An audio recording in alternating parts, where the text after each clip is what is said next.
I've hesitated before entering the debate around the assisted dying legislation now before the Victorian Parliament, because people of good intentions are driving the legislative process.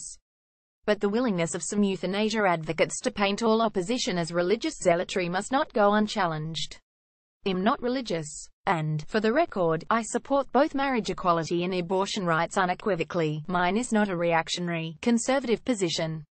I also worked for 3 years as a care attendant in an aged care home, helping to care for people in the final days of their lives, so I have some understanding of the suffering people can experience as they die.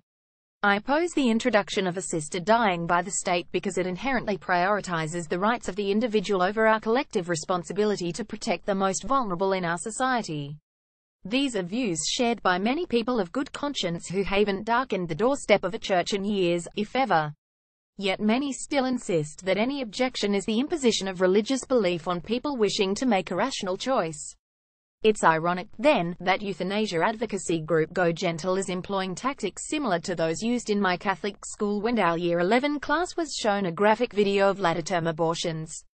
Last month, Go Gentle released a short film designed to be almost unwatchable in its reenactment of a man's death, his unbearable suffering and that of his family. By relying on this horror show to make their argument, the wealthy, white, middle-aged folk behind Go Gentle are exploiting people's deepest fears rather than making a rational case for legislative change.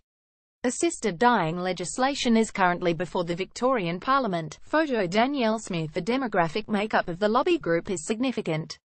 The push for assisted dying worldwide is driven by wealthy Western baby boomers who have enjoyed over their lifetimes a relative freedom from serious illness and a level of personal autonomy unprecedented in human history.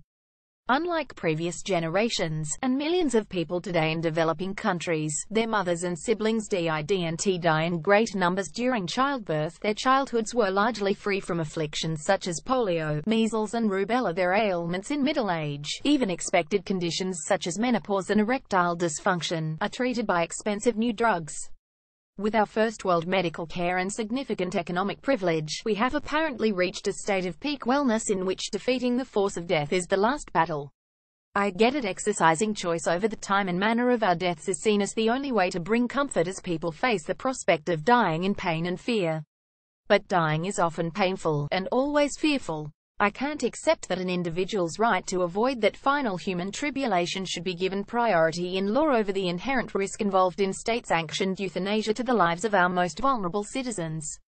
Of course, many proponents of assisted dying are motivated by having witnessed a loved one die in agony. They want to prevent that for others, and for themselves. Many of them feel terrible guilt for being unable to relieve the pain and suffering of someone they love. Watching anyone die is awful, even with the advances in palliative care that mean the kind of suffering experienced a decade ago is now increasingly rare. But it is part of our obligation to one another as humans to bear witness at the time of death. It's one of the responsibilities of love.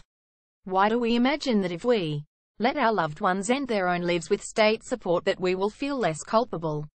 We want, should someone we love die with legal assistance through a process in which we have been complicit, we are likely to feel desperately guilty, an emotion Western society has been trying to eradicate for a century or more.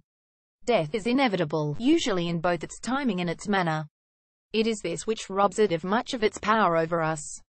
If we reinvent death as simply another life event subject to our control, we risk creating a burden of responsibility with which we are in no way equipped to deal. I applaud the sincere and concerted efforts to include in the Victorian legislation safeguards against the threat that the legislation could be expanded to include anyone with a chronic or mental illness or disability, or that vulnerable people could be coerced to kill themselves rather than be a burden on loved ones. But those safeguards can't be guaranteed, no matter how we try. More fundamentally, creating a law that allows state-sanctioned killing of a particular category of citizens, no matter how strictly defined, is inherently inhumane. In a society that is deeply uncomfortable with incapacity and disability, and sees aging only as a terrible decline, legalizing euthanasia would be a sinister victory for the forces of Western individualism, one which will tear at the fabric of our collective humanity and our responsibility to the greater good. Because, ultimately, the assisted dying legislation creates different categories of human life, some worth living, some not. It's a law not about how people should die, but about whether people should live, and the state should have no say in that. Emma Dawson is the executive director of public policy think tank Per Capita. These are her personal views. If you are troubled by this report or experiencing a personal crisis, you can call Lifeline 131114 or Beyond Blue 1300-224-636 or visit lifeline.org.au or beyondblue.org.au.